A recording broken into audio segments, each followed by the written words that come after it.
আমাদের last position এলিমেন্টটা হচ্ছে sticky. এটা খুবই মজার।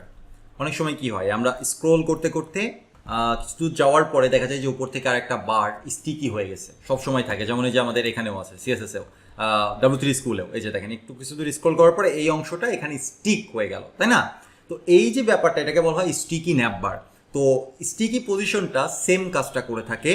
আপনার কোনো এলিমেন্টকে যদি স্টিকি করে দিতে হয় কোনো একটা নির্দিষ্ট পজিশনে, কোনো একটা নির্দিষ্ট সময় পরে, অর্থাৎ স্ক্রোলিং করতে করতে ওই পজিশন পর্যন্ত আসার পরে এলিমেন্টটাকে স্টিকি করে দিতে হয়, তাহলে আপনি ব্যবহার করতে পারেন স্টিকি। তো এই জন্য আমি অনেক বড় একটা টেক্সট নিয়েছি যেন স্ক্রোল করা যায়। এখানে একটা টপ ন্যাপ বার, এখানে স্টিকি ন্যাপ বার, আর ফাইনালি হচ্ছে আমার অনেকগুলো টেক্সট, অনেকগুলো প্যারাগ্রাফ। ঠিক আছে? তো এটাকে স্টাইল করার জন্য আমি কি করেছি, এটাকে স্টাইল করার জন্য আমি এখানে হচ্ছে প্রথমে এটাকে দেখাই স্ট্রাকচার। একটা কন্টেইনার নিয়েছি, কন্টেইনারের মধ্যে টপ ন্যাপ, তারপরে স্টিকি ন্যাপ, তারপরে শুধুমাত্র paragraph paragraph paragraph paragraph paragraph. আচ্ছা, বক্স সাইজিং বর্ডার বক্স করে দিয়েছি সব কিছুকে।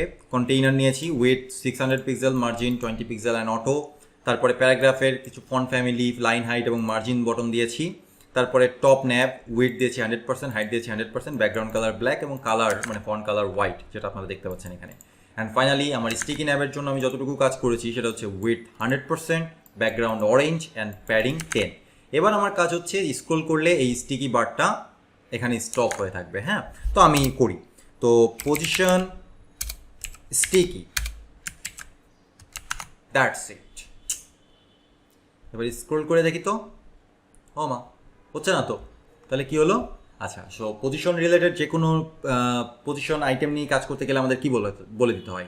পজিশনটা তো বলে দিতে হয়, তাই না? পজিশন না বলে তো এর কোনো ভ্যালু নেই। তো এখন আমরা এর পজিশন বলিনি। পজিশন কি বলতে হবে? পজিশনের either left, right, top, bottom যে কোনো একটা ভ্যালু বলতে হবে। আমরা চাচ্ছি টপ থেকে 0 পিক্সেল, বা 0 বললেই হবে, পিক্সেল বলার দরকার নেই। সো এইবার দেখি তো, ওয়াও, কি ইজি, তাই না? একটা বারকে কত স্মুথলি, কত ইজিলি আমরা স্টিকি করে দিতে পারলাম। That's it. এটাই হচ্ছে পজিশন স্টিকি।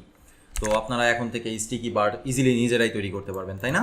এই যে জাস্ট পজিশন স্টিকি এবং টপ থেকে 0 করে দিতে হবে। আপনি লেফটে কোথাও স্টিকি করতে চাইলে লেফটের পজিশনটা দিয়ে দিতে হবে। আপনি যেখানে স্টিকি করতে যাচ্ছেন সেখানেই দিতে হবে। এটা মূলত ভিউ পোর্ট আকারে কাজ করে থাকে, ভিউ পোর্টের সাথে কাজ করে থাকে। আপনি যদি এখানে বলতেন যে বটম 0, তাহলে কিছু দূর যাওয়ার পরে কি বটমে আসতো? না, বটমে আসতো না, বটম 0-তে আসতো না। এটা মূলত টপেই কাজ করতো, বটম 0-তে কাজ করতো না। ওকে, কারণ স্ক্রোলে ওইভাবে কাজ হচ্ছে না, তাই না?